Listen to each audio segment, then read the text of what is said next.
I am so hood. What up, guys? I'm just sitting here on lunch, and I was thinking to myself, what happened to the Game Gear? What happened to that? You know, as a kid, it was never like the truly popular thing, and then nowadays, like, nobody even cares about it, like in the collecting scene. You know, just in the retro gaming scene, you don't hear people go, oh, dude, I need to go get a Game Gear. I was in a chat earlier talking to a friend of mine, Nate, Solid Nate. Solid Nate was talking about it. And he was, you know, bringing up the fact that, you know, he was trying the Battletoads game on the Game Gear, and he was talking about it was garbage. But, you know, he said, you know, what happens that you don't ever hear about it? Like, I think he was saying, like, you never see it in like the classifieds or anything like that. He never sees it online, people selling them and stuff. So correct me if I'm wrong, though.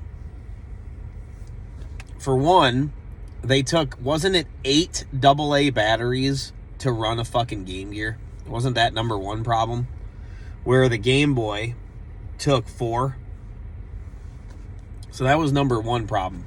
Then they had the AC adapter that would, like, charge it or whatever, right? Which is great, right? But then it kind of took away the whole point of being portable if you had to keep it plugged into the fucking wall the whole time. Doesn't make any sense. At that point, why aren't you just playing your fucking Genesis, right? Like, why the fuck would you play the Game Gear if you gotta keep it plugged into the wall? The whole point was you can take this thing to the park or wherever and you can fucking play it, you know? Or you're on a plane or something like that. So that was problem number 2. I'm going to say problem number 3, it was something with the screen, right? The screens would always go out on those. Because, like, I was telling him, when I'm at, like, retro game conventions and stuff like that, it's pretty regular to find a Game Gear, but there's always something wrong with it. Or somebody had to fix it, or they had to do something to it because it's all fucked up. Like, that is one thing. The Game Boys nowadays still work.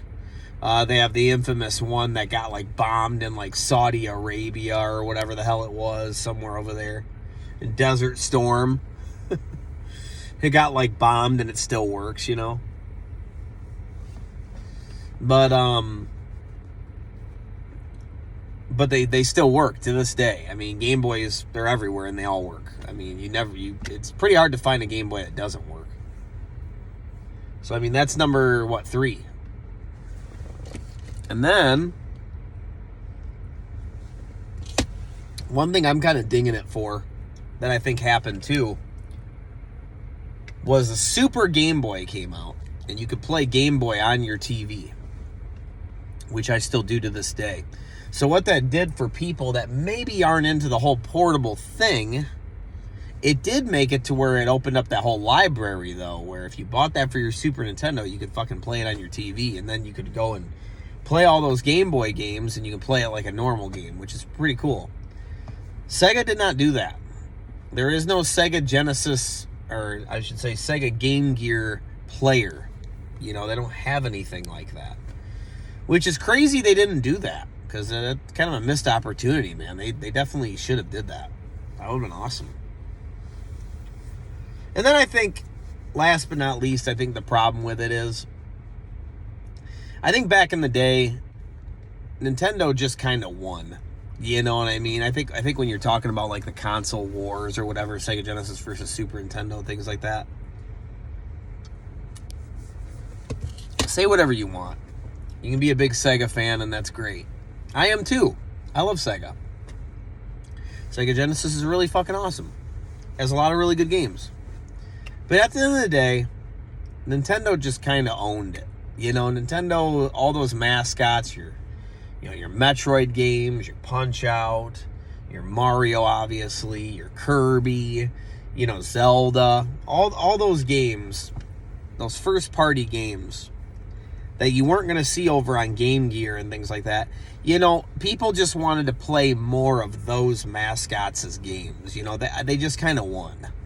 People didn't even know that there was a Streets of Rage on fucking Game Gear, nor do I think everybody gave a fuck. You know what I mean?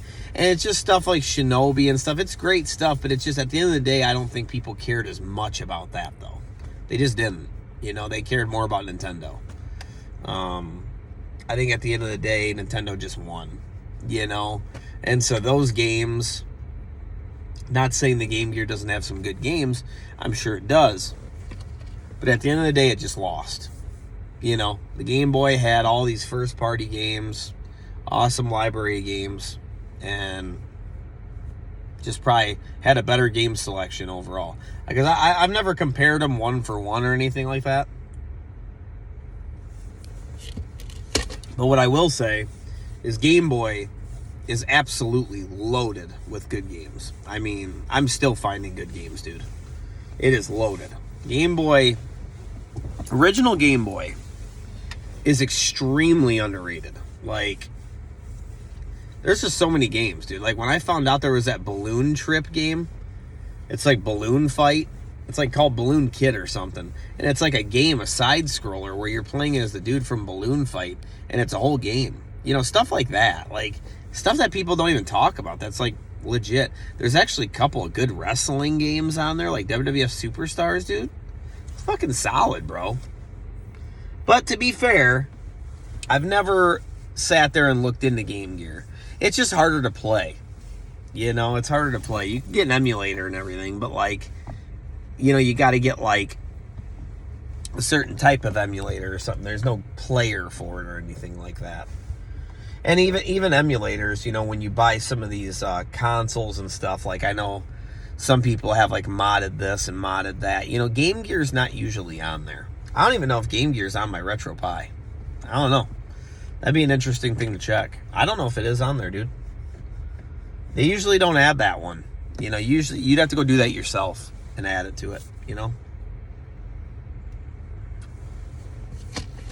But anyway, this was just a real quick talk about what happened to Game Gear. And I'm asking you guys, what's your opinion on, like, what happened to Game Gear?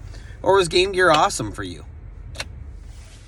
I wouldn't mind having one someday. There's that blue one. I think it's like this, some sort of Sonic Edition Game Gear. But there's a blue one that looks really fucking awesome. I wouldn't mind having it. But it's more of a novelty than you'd actually play it, you know? But I'd like to. Just never threw down the money for it at this point. Someday, dude. Probably run you like $100-$150 or something. I'm assuming. I'm just guessing. I'm sure you can find videos online, top 10, top 20 Game Gear games. But anyway, man, I'll let you guys go. I'm just working and shit. Almost done here. Couple more hours, and I'll be out of here. See you later, boys.